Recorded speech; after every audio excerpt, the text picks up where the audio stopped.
Peter's hunger gnawed at him. He longed for food. But while the meal was being prepared, something extraordinary happened. He fell into a trance. In his vision, the heavens parted, and a great sheet, bound at its four corners, began to descend. Slowly, it lowered itself to the earth before him. As it unfolded, he could see all manner of creatures, four-footed animals of the earth, wild beasts, creeping things, and birds soaring through the air. Then, a voice echoed to him, "Rise, Peter, kill and eat." But Peter said, "Not so, Lord, for I have never eaten anything common or unclean." This was done 3 times. And the object was taken up into heaven again. This verse is often used to justify that eating unclean food is now allowed. However, if we were to ask Apostle Peter, this interpretation seems unlikely. If we continue reading the passage, the context tells a different story. As Peter stood, deep in thought, pondering the meaning of the vision he had just witnessed, something unexpected was unfolding outside. The men sent by Cornelius, having followed their instructions, arrived at Simon's house. They inquired, asking for the whereabouts of Simon, who was also called Peter. Just as Peter continued to contemplate the vision, the Holy Spirit spoke to him, offering further direction. "Behold, 3 men are seeking you. Arise, therefore, go down and go with them, doubting nothing, for I have sent them." Then Peter went down to the man who had been sent to him from Cornelius, and said, "Yes, I am he whom you seek. For what reason have you come?" In a small, sunlit room, a group of men gathered to deliver a message to Peter. They spoke with earnest voices. Cornelius, the centurion, a righteous man who fears God and is respected by all the Jewish people, was visited by a holy angel. The angel instructed him to send for you, Peter, so that he might hear the words you have to share. Moved by their message, Peter welcomed them into his home and offered them lodging for the night. The following day, Peter, along with some of his fellow believers from Joppa, set out on a journey with these men, ready to heed the divine call. They arrived in Caesarea. Cornelius, having anticipated their arrival, had gathered his relatives and close friends to join him. As Peter entered, Cornelius met him at the door. Overwhelmed with reverence, Cornelius fell at Peter's feet, offering worship. But Peter immediately reached out and helped him up, saying firmly, "Stand up. I am just a man like you." And as he talked with him, he went in and found many who had come together. Then he said to them, "You know how unlawful it is for a Jewish man to keep company with, or go to one of another nation. But God has shown me that I should not call any man common or unclean.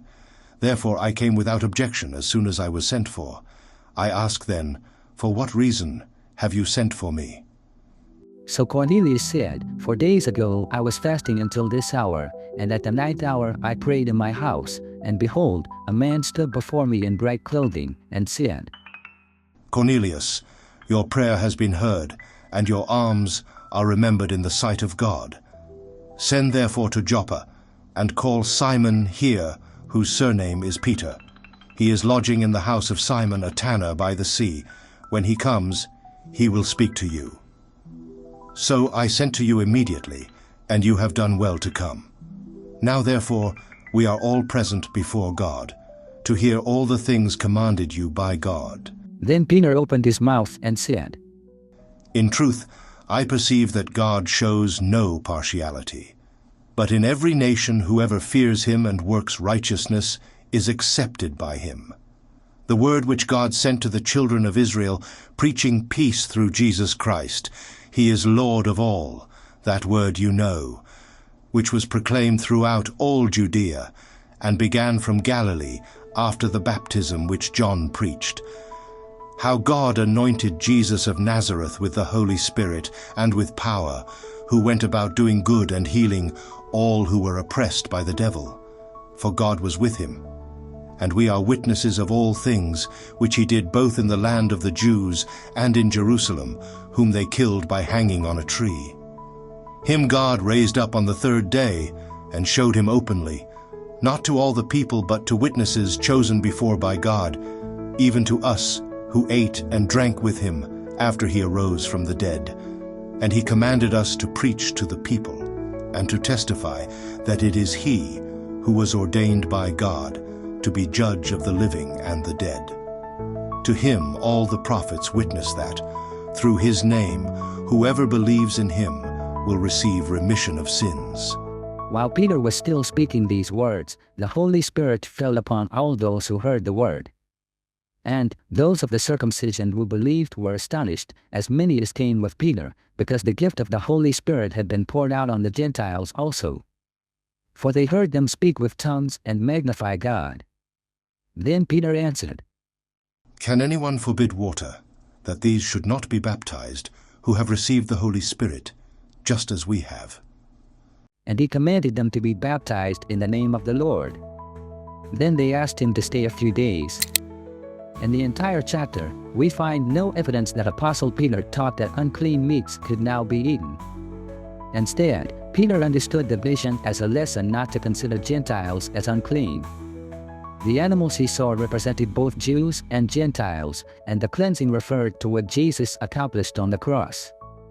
Let us remember that it was through food that mankind first fell into sin, so we must be cautious. Rather than recognizing this chapter as the beginning of the spread of the gospel, some use it to justify their appetite.